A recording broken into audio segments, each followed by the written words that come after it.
Hello and welcome to the Whisky.com news on the 9th of September 2020.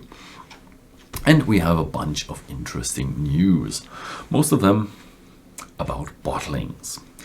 So let's start off with a bottling from Glenfiddich. It's called Glenfiddich Vino Formosa cask finish. Yeah, it's a cask finish of a 20-year-old whiskey, 26 in bourbon casks or ex-American oak casks, and 2-year finish in Vino Formosa Rosso casks. This cask is a Spanish, not a Spanish, a Taiwanese liqueur wine, or strong wine, or sweet wine, or fortified wine, and this bottling is honoring the country of Taiwan for its land and for its courage.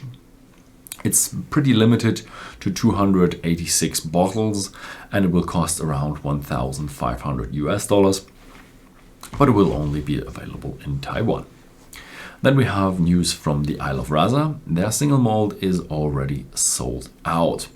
The launch was announced for November 2020, and the 3,000 bottles they launched with, they are already distributed and all sold out. Yeah, they're among international special dealers and bars and restaurants.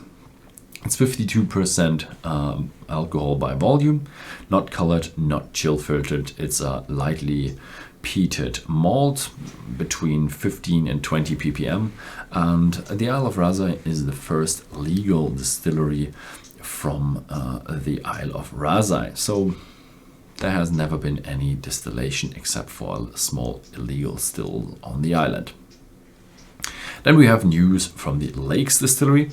They are revealing a new whiskey with a port-cask finish, and it's the Whiskey Makers Edition Colheita. And it will be the first part of a limited series. And it's the whiskey maker Daval Gandhi did something with maturation and blending, and it's intentionally a bit different to the normal style that we know from the Lakes Distillery, and so there will be something different coming out. It's 52% ABV, not chill filtered, limited to 5,400 bottles, and it will be around 56 pounds per 0.7 liter bottle. Then we have news from Jura. Jura will be bringing out a Jura Winter Edition, matured in ex-bourbon casks and then finished in hand-selected Spanish sherry casks. And unfortunately, the problem with this bottling is it's only available in the UK and will cost around 45 Great British pounds. Then we have a change in managers. I've already told you that there was a bit of a change on the south coast of Islay, where managers swapped from different distilleries. So Lagavulin was left with an open spot.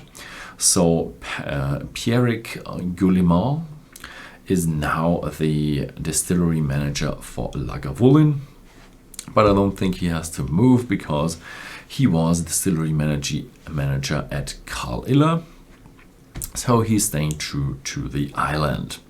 Now, who's leading Caol? Caol will be now led by Samuel Hale. He will go to Caol, and he comes from Port Ellen, so he also stays on the island. Then we have news from Ireland, from Teeling. Teeling is bringing out a new bottling from their Renaissance series. It's an 18-year-old Teeling, matured in ex-bourbon cask and finished in Australian Shiraz wine casks. Not quite sure what kind of style of wine that is. It's 46% ABV, not chill filtered, without color, limited to 9,000 bottles, and has 140 euros per 0.7 liters. This Renaissance series was introduced in 2019, and it's being continued thereon now. And the last one is another distillery manager change. Actually, not much of a change. It's just that Jeff Arnet was stepping back as the distillery manager. He was working for Jack Daniel's for 20 years, 12 years of them as a master distiller.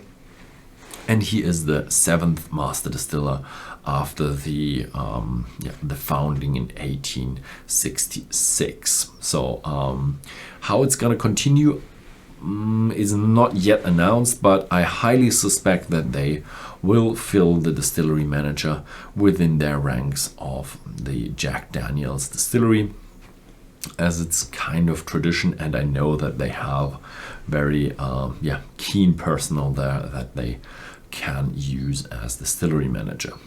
So thank you very much for watching, and see you next week.